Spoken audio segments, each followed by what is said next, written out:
विद्यार्थी मित्रांनो, मराठी ज्ञानसंपदा या यूट्यूब चॅनलमध्ये आपलं सहर्ष स्वागत. मागील व्हिडिओमध्ये आपण शब्दांच्या जाती मधील विकारी शब्दांच्या जाती 4 अभ्यासलेल्या आहेत. आज आपण या व्हिडिओमध्ये शब्दांच्या जातींमधील अविकारी हा घटक अभ्यासणार आहोत. तर विद्यार्थी मित्रांनो, मागील व्हिडिओ जर आपण पाहिला नसेल तर तो अवश्य पाहावा आणि त्याला शब्दांच्या अविकारी जाती आपण अभ्यासणार. अविकारी म्हणजे नेमकं काय, तर लिंग, वचन, विभक्ती, प्रत्यय याचा शब्दाच्या मूळ रूपामध्ये कसलाही परिणाम होत नाही, तेव्हा त्याला अविकारी असं म्हटलं जातं. नामाबद्दल अधिक माहिती देणाऱ्या शब्दाला आपण नामविशेषण असं म्हणतो. नामाबद्दल विशेष माहिती सांगणाऱ्या शब्दाला नामविशेषण म्हणतो. जसं की आपण विकारी शब्दांमध्ये विशेषण कशाला म्हणतो हा घटक आपण अभ्यासलेला होता. तर नामाबद्दल विशेष माहिती सांगणारा नामविशेषण आणि जेव्हा वाक्यामध्ये क्रियापदाबद्दल विशेष माहिती सांगणारा शब्द येतो त्याला क्रियाविशेषण असे म्हटले जाते. मग क्रियापदाने जी क्रिया दर्शवलेली असते किंवा दर्शवली जाते ती केव्हा घडली, कुठे घडली, कशी घडली, किती वेळा घडली किंवा किती प्रमाणात घडली, हे अशा प्रकारची माहिती ज्या शब्दांनी वाक्यामध्ये दर्शवली जाते त्या शब्दांना क्रिया विशेषण असे म्हटले जाते. तर क्रिया विशेषण आपल्याला आता अविकारी शब्दांच्या जातींमध्ये अविकारी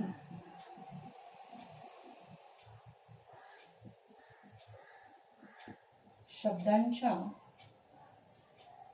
जाती, अविकारी शब्दांच्या जाती आहेत 4.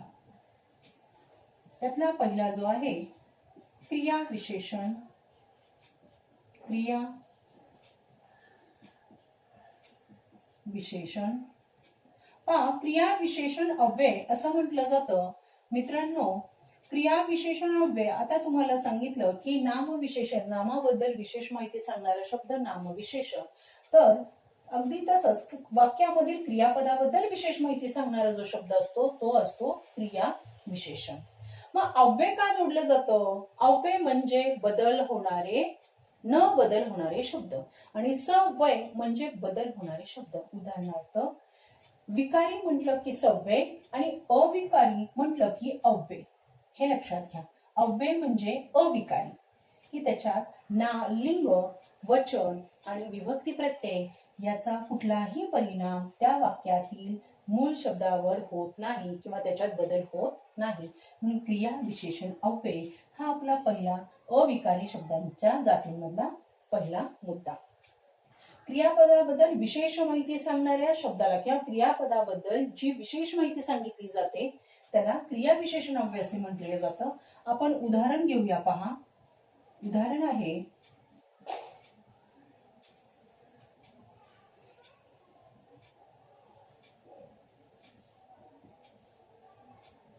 मुलगी.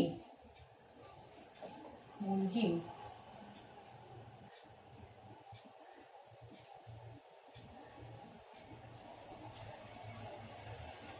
मुलगी जलद पळते. मुलगी जलद पळते. आता इथे पहा, वाक्यातलं क्रियापद जे आहे ते आहे पळते. मग ती कशी पळते, तर पळते हा जो क्रियावाचक शब्द आहे या क्रियावाचक शब्दाबद्दल विशेष माहिती सांगणारा शब्द आहे जलद, आणि म्हणून या वाक्यामध्ये क्रिया विशेषण अव्यय जलद हे आहे. क्रिया विशेषण अव्यय क्रियापदाबद्दल विशेष माहिती सांगणारा शब्द. आता पहा, आपण असं बघूया की जर समजा हा जलद हा जो शब्द आहे त्याच्यावर लिंग, वचन आणि विभक्ती, प्रत्यय याचा परिणाम होतो का? आपण उदाहरण घेऊ. बघा, आता मुलगी जलद पळते. अजून दुसरं उदाहरण घेऊया. आता आपण पुल्लिंग घेऊ. मुलगी स्त्रीलिंग होतं, नाम स्त्रीलिंग. आता पुल्लिंग घेऊ. मुलगा लिंग बदलल्यानंतर त्या क्रिया विशेषणामध्ये काय बदल होतो का ते पाहूया. मुलगा जलद पळतो. पहा विद्यार्थी मित्रांनो, इथे जलद हे क्रिया विशेषण आलेलं आहे. मी लिंग बदललेलं आहे. लिंग बदलून सुद्धा क्रिया विशेषणामध्ये कसलाही बदल झालेला नाही. पहा आता आपण वचन बदलून बघूया. आता मुलगी वचन अनेक करू. मुली जलद पळतात. मुली जलद पळतात. पहा इथे अनेक वचन केलं. नामाचं अनेक वचन केलेलं असतानाही त्या क्रियाविशेषण जो शब्द आलेला आहे, क्रियाविशेषणाव्यय जे आलेलं आहे त्याच्यात कसलाही बदल झालेला नाही. त्याच्या मूळ रूपामध्ये, त्या शब्दाच्या मूळ रूपामध्ये लिंग वचन याचा कसलाही बदल न होता, कसलाही परिणाम न होता तो शब्द आहे तसा राहिलेला आहे. आता मुलांचं घेऊया. मुलगा पुल्लिंग, त्याचं अनेक वचन केलं. मुले जलद पळतात. पहा थोडक्यात काय, मुलगी जलद पळते, मुलगा जलद पळतो. इथे आपण लिंग बदललं. मुली जलद पळतात, इथे आपण वचन बदललेलं आहे. मुले जलद पळतात. मग जलद हा जो क्रियाविशेषण अव्यय आहे याच्यावर लिंग वचन याचा कसलाही परिणाम होत नाही. तो या क्रियापदाबद्दल जादाची माहिती देत आहे. तो शब्द जो आहे तो या क्रियापदाबद्दल विशेष माहिती, अधिक माहिती सांगत आहे. आणि म्हणून या जलद या शब्दाला व्याकरणामध्ये क्रिया विशेषण अव्यय असे म्हणतो. म्हणजेच क्रियापदाबद्दल विशेष माहिती सांगणारा किंवा क्रियापदाबद्दल अधिक माहिती सांगणारा शब्द त्याला क्रियाविशेषण अव्यय असे म्हटले जाते. आता क्रियाविशेषण अव्यय हा घटक झाला. त्याच्यानंतर आपल्याला पुढे जायचं आहे शब्दयोगी अव्यय. आपल्याला पुढे जायचं आहे शब्द योगी अव्यय. विद्यार्थी मित्रांनो, मगाशीच मी तुम्हाला अव्यय या शब्दाची सविस्तर माहिती सांगितलेली आहे की अव्यय म्हणजेच काय, तर अविकारी. अगदी साधं आणि सुटसुटीत लक्षात ठेवायचं. अव्यय म्हणजे अविकारी, बदल न होणारा शब्द, म्हणून शब्दयोगी अव्यय. बघा, क्रियाविशेषण अव्यय. आपण तसं नाम सर्वनाम विशेषण क्रियापदाला आपण तसं म्हणत नाही की नाम अव्यय असं म्हणतो का, नाही.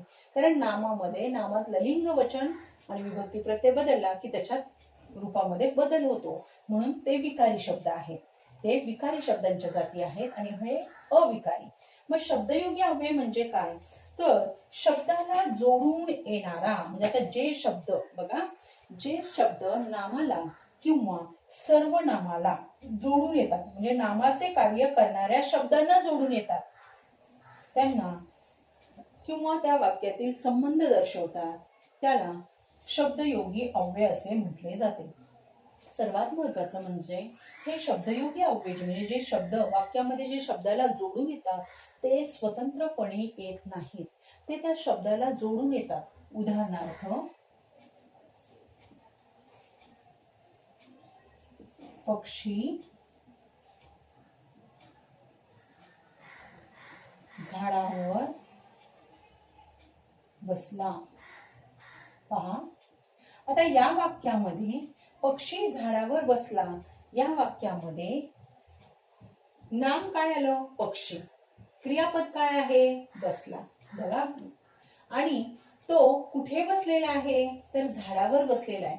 तर हा जो शब्द आहे नाम, किंवा मी तुम्हाला सांगितलं पहा की वाक्यामध्ये नाम किंवा नामाचे कार्य करणाऱ्या शब्दांना जोडून येणाऱ्या शब्दांना शब्दयोगी अव्यय असे म्हणतात. आता इथे वर हा जो शब्द आलेला आहे तो झाडा, मूळ शब्द काय त्याचा, झाड. मग या शब्दाला जोडून तो शब्द आलेला आहे वर, पक्षी झाडावर बसला. तो वर हा जो शब्द आलेला आहे, वर हा जे काही अव्यय आलेला आहे ते आपण स्वतंत्र लिहित नाही. म्हणून पक्षी झाडावर बसला या वाक्यामध्ये शब्दयोगी अव्यय काय आहे तर वर. अजून एक उदाहरण आपण पाहूया.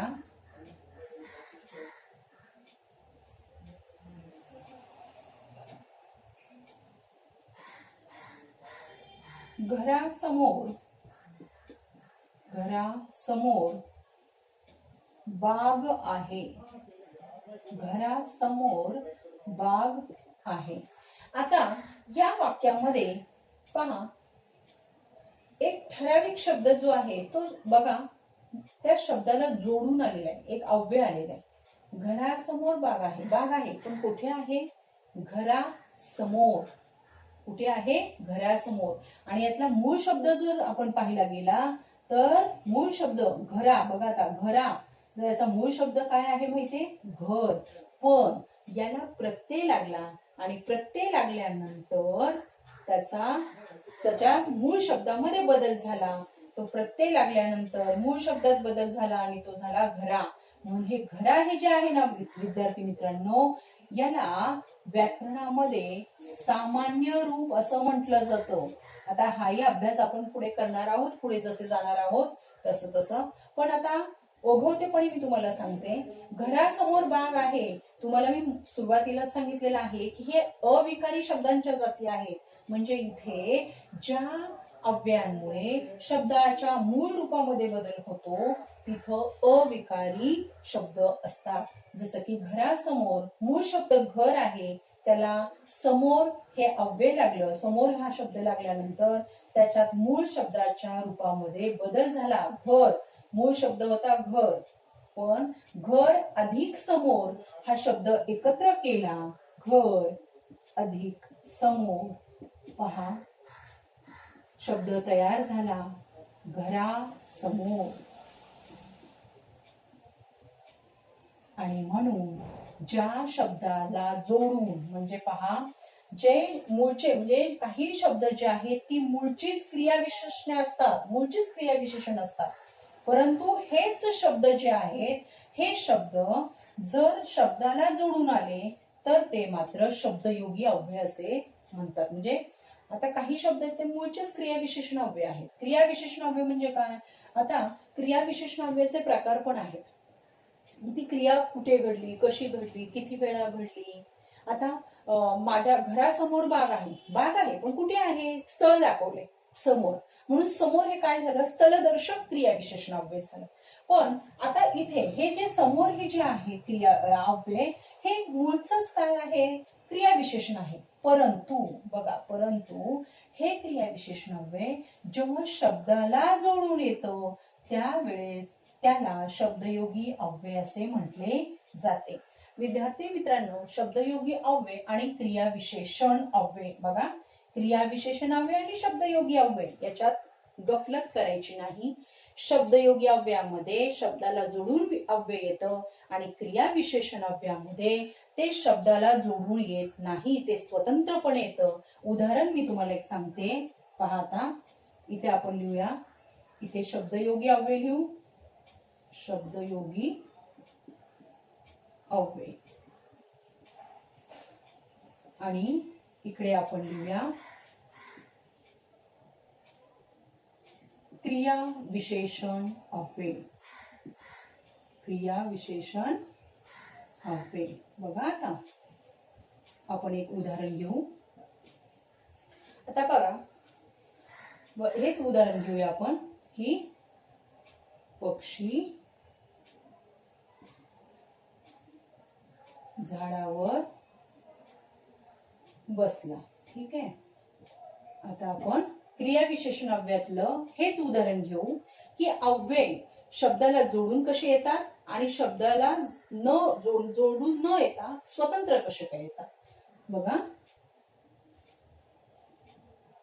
दादा तू वर बस. विद्यार्थी मित्रांनो, इथे शब्दयोगी अव्ययामध्ये वर हे अव्यय आलेलं आहे आणि क्रियाविशेषण अव्ययामध्ये वर इथे अव्यय आलेला आहे. याच्यातला फरक लक्षात घ्या. शब्दयोगी अव्ययामध्ये मूळ शब्दाला जोडून आलेलं जे अव्यय आहे ते शब्दयोगी अव्यय आणि क्रियाविशेषण अव्ययामध्ये वर हे जे हा जो अव्यय जे आलेला आहे ते शब्दाला जोडून आलेलं नाही, ते स्वतंत्र आलेलं आहे. म्हणून शब्दयोगी अव्यय आणि क्रियाविशेषण अव्यय याच्यामध्ये कधीही गफलत करायची नाही. आपल्याला परीक्षेमध्ये असा प्रश्न आला तर तो आपल्याला ओळखता आला पाहिजे आणि फार सोप्या पद्धतीने लक्षात ठेवायचं. शब्दयोगी अव्ययामध्ये शब्दाला जोडून येतं अव्यय आणि क्रियाविशेषण अव्ययामध्ये ते स्वतंत्रपणे येतं. अजून एक उदाहरण घेऊया पहा. अजून एक उदाहरण पाहू. घरासमोर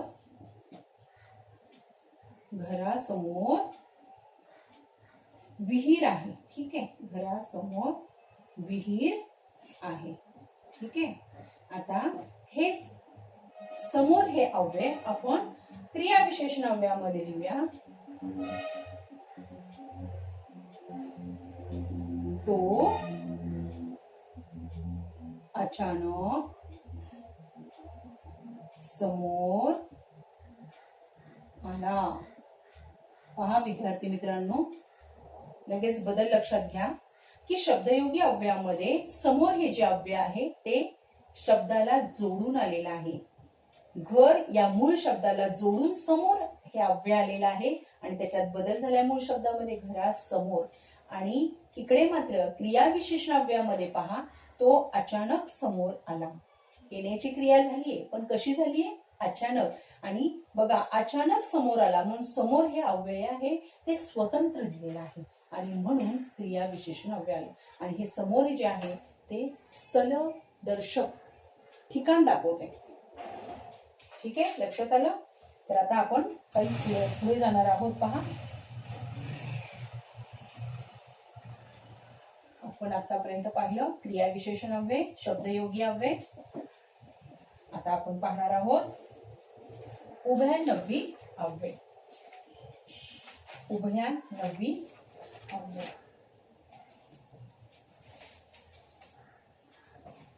आता उभय म्हणजे दोन. उभयनवी अव्यय. उभय म्हणजे काय? उभय म्हणजे दोन, दोघे, दोन किंवा दोघे. दोन वाक्यांना जोडणारा जो शब्द असेल त्याला उभयनवी अव्यय असे म्हटले जाते. पहा उभय म्हणजे दोन, दोन छोटी छोटी वाक्य असतात. त्या दोन छोट्या छोट्या वाक्यांना जोडणारा जो शब्द वाक्यात येतो त्याला उभयनवी अव्यय असे म्हटले जाते. व दोन किंवा अधिक शब्द किंवा वाक्य जोडणाऱ्या अविकारी शब्दांना उभयनवी अव्यय असे म्हटले जाते. आणि मग आता ही दोन छोटी किंवा दोन पेक्षा अधिक वाक्य ही कोणत्या अव्ययाने जोडली जातात? तर पहा व, पण, आणि,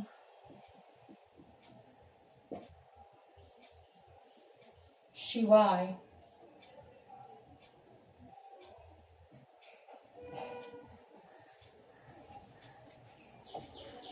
आणि, शिवाय, परंतु,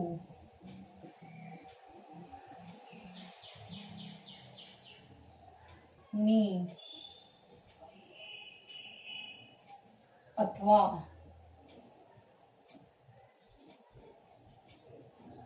किंवा, की,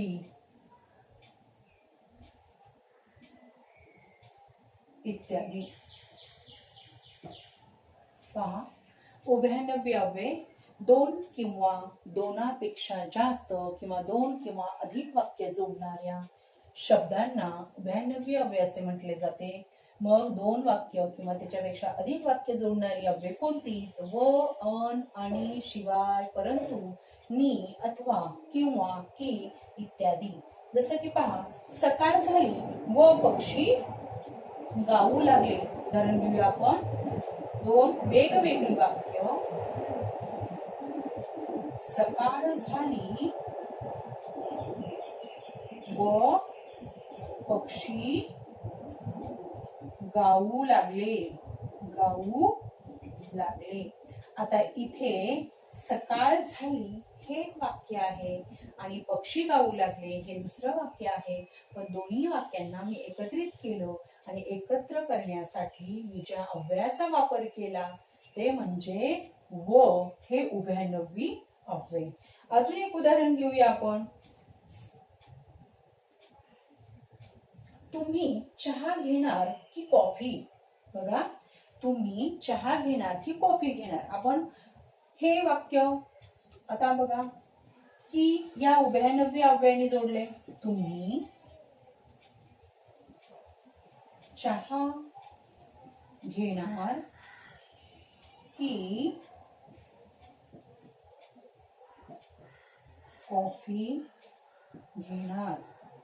आता विद्यार्थी मित्रांनो, इथे की हे उभयनवी अव्यय आहे. आपण याचा सविस्तर अभ्यास नंतर करणार आहोत, कारण हे जे की आहे हे किंवा ते, तुम्ही हे घेणार की ते घेणार, इथं विकल्पबोधक उभयनवी अव्यय आहे. ते आपण सविस्तर नंतर पाहूया, अभ्यास करणार आहोत.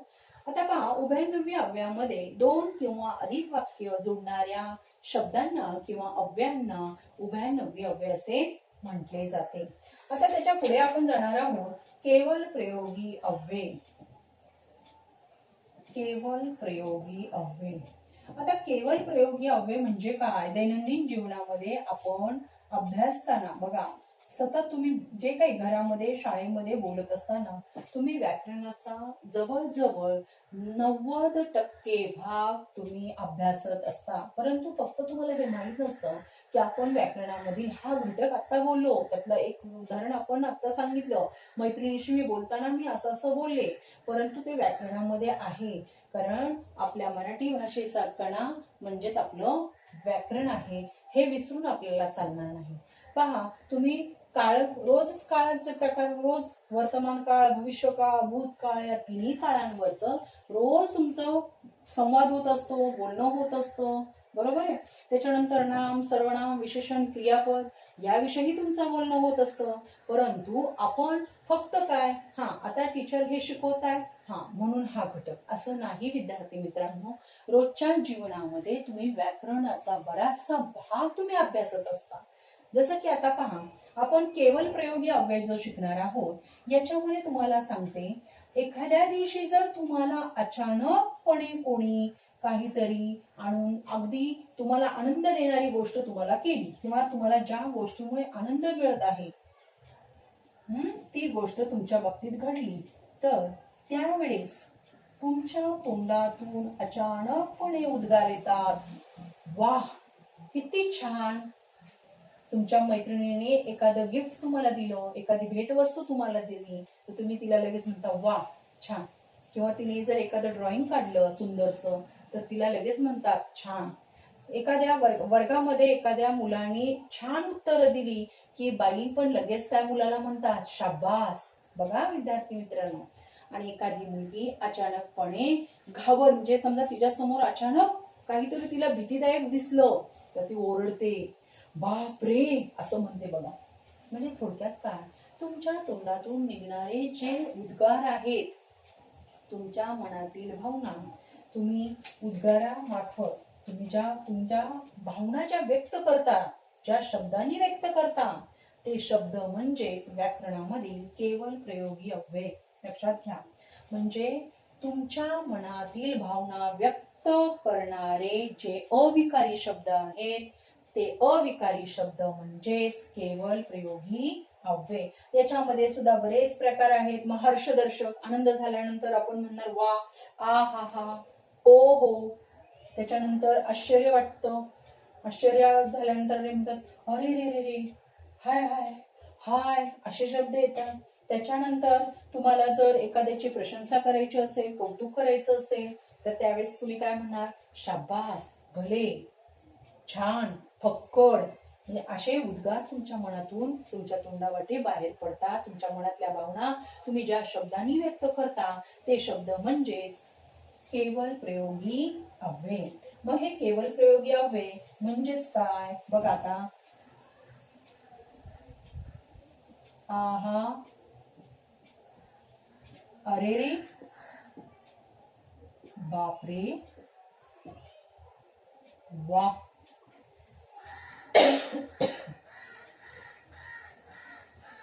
छे,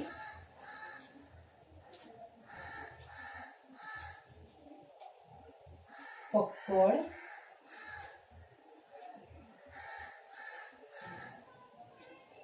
चूप, गप, अहो इत्यादी. बघा, तर अशा पद्धतीने हे जे केवल प्रयोगी अव्यय आहेत ते आपण आता अभ्यासलेले आहेत. शब्दांच्या अविकारी जाती इथे आपण अभ्यासलेल्या आहेत. विद्यार्थी मित्रांनो, हा व्हिडिओ जर तुम्हाला आवडला असेल तर लाईक करायला विसरू नका.